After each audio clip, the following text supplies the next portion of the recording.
Right, so GT7 1.25 is out.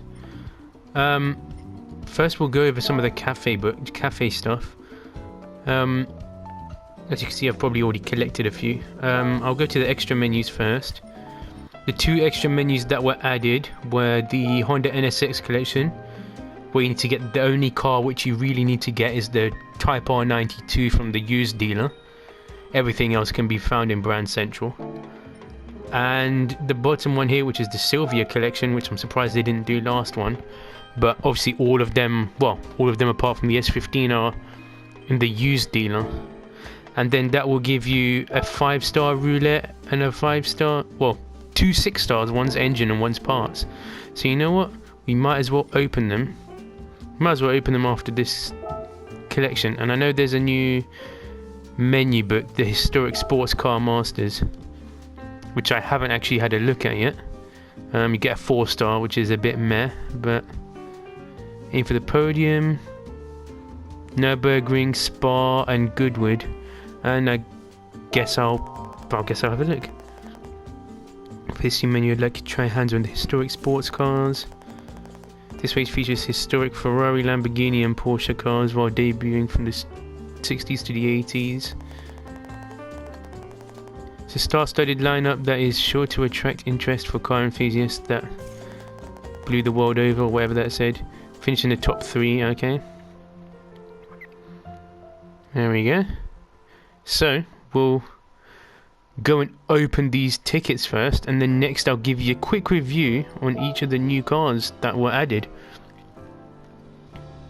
I obviously need to buy them and do a bit of grinding first, max them out before I do a little bit of a review. But we'll open these tickets first. We'll open these 4-stars that I've got first. The supercharger will be nice. Nope. Because I know you can get an ultra high RPM supercharger, like you can get the ultra high turbo. But obviously what the lowest amount, that's not surprising. These two 4-stars are just from dailies that I did recently, so you know, the 500k would be nice. I don't know what that car is. Oh, that's a Copen, or I don't know what that is, but we got the lowest amount again, which is always nice. Bit of a piss take, but we'll do the parts one first before we do the engine one. What I really want is the 5-cylinder, the Audi Quattro 5-cylinder. Let's see what weird parts we have here. I think the most valuable one will be titanium rods or something. Oh, there we go, titanium rods. Because they're exclusive, so GR86. Oh, that's not for. Oh, yeah, that's not for the 2J, isn't it? Yeah, because you could put the 2J in that. Okay, whatever. We'll go for the 6-star. So hopefully we get, or one of the new engines. I haven't got a Rampage engine.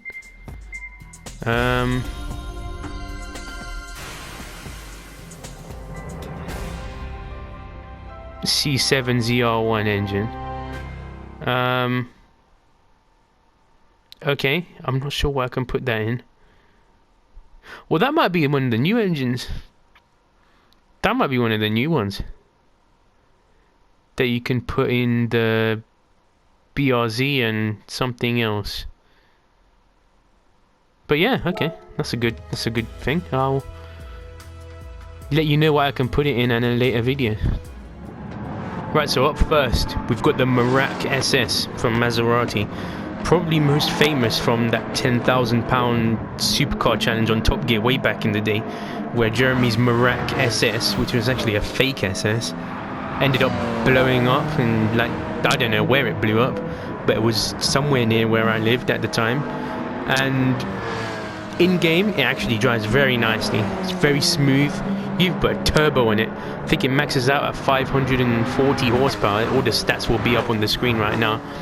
I'm currently doing a 700 pp Le Mans method just to see what it would be like against all the other Group 4s.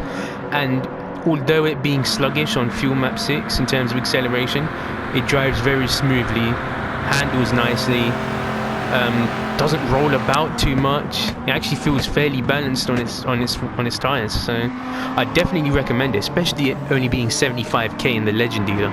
It's a no-brainer. You get your money back on it, plus maxing it out all in one go. So 100% recommend it. In the meantime, we'll move on to the next car. So the next car is the classic Skyline, which was added with this update. And I personally love driving this car. Not stock, because stock is actually really, really boaty. It feels like you're going to lean over and roll over the car every time you go into a corner.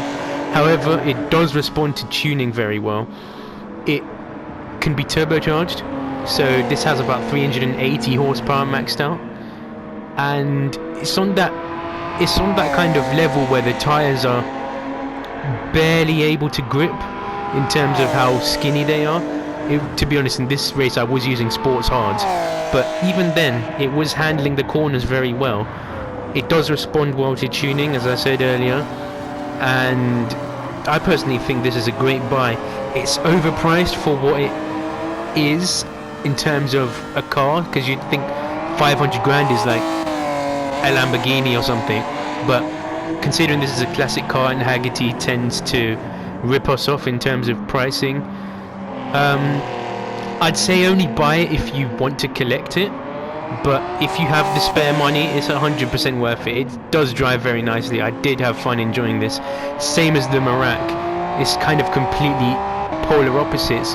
This is kind of not enough grip and requires a very kind of precise control, and the Merak is fairly grippy and handles very well.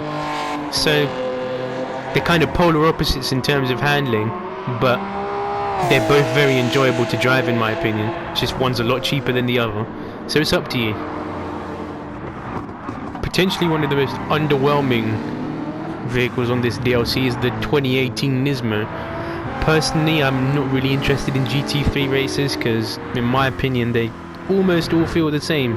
They're just high downforce, fairly lightweight 550 horsepower race cars, which all have roughly the same top speed and handle the same. Does feel quite big when driving it. It's quite wide, so you might struggle to overtake in tight corners, or tight tracks I should say, but feels solid, grips well on hards. This is just me taking it for a short test on Bathurst, on racing hards, no tuning, no nothing. So yeah, it feels fine, I guess. I don't know, because I don't really drive them. Personally, I would have liked to see something a bit more exciting and modern, maybe not even modern, just something more unique, instead of like another GT3 car or a copy of another GT3 car. But yeah, I guess it's there for those who like it. It's in Brand Central, so you can buy it whenever you want. Problem is it's 150k more than the other GT3 cars, so whether is it worth the extra 150,000? No, because you can get cheaper cars for better. Well, you can get better cars for cheaper, I should say, but it's there. If you want to buy it, you can buy it. If not, you just leave it for later. The last vehicle part of this update is the NAR MX-5, which is the one currently being shown thrashing around Brands Hatch against the Group 4s, and it's just another collection filler. It's very, very similar, if not identical, to the regular ND MX-5, which you can buy in the store already. And furthermore, the regular one, you can actually put the C7 Stingray engine in it. So, in my opinion, it's just another duplicate of exactly the same car, which we do not need currently. Would rather have something way more interesting.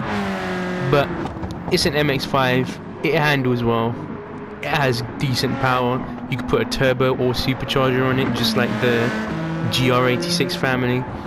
And on sports softs it gets to around 700 performance points, so it could be okay for Le Mans, probably a bit too slow, but the lightness might actually make up for it. Excuse my terrible driving.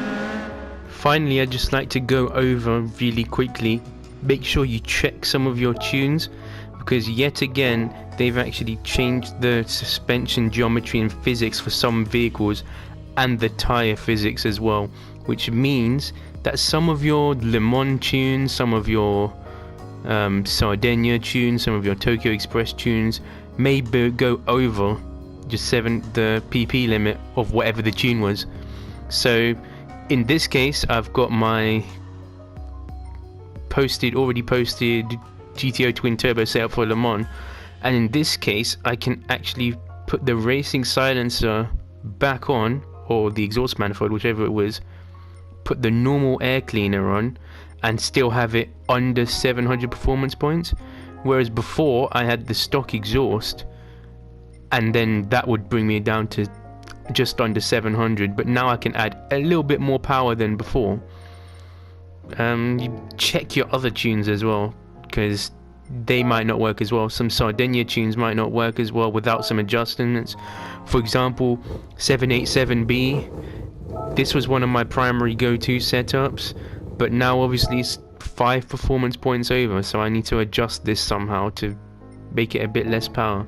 But for Sardinia, I'm using the Escudo right now, which was already good before 1.25, but now afterwards I needed to adjust it a tiny bit in terms of the suspension geometry, and you can have it on full power, and now it's fine. So make sure you check that as well. Last point, physics on the tracks as well. The damage physics have changed, so not only can you scrape a wall a tiny bit, but you can do that without getting heavy damage, which means stuff like Tokyo Expressway, where you'd end up slamming into a wall if you don't brake at the right place. You won't be constantly turning right because your front suspension's broken or something, because you tapped a wall, you grazed a wall. So they've improved that slightly.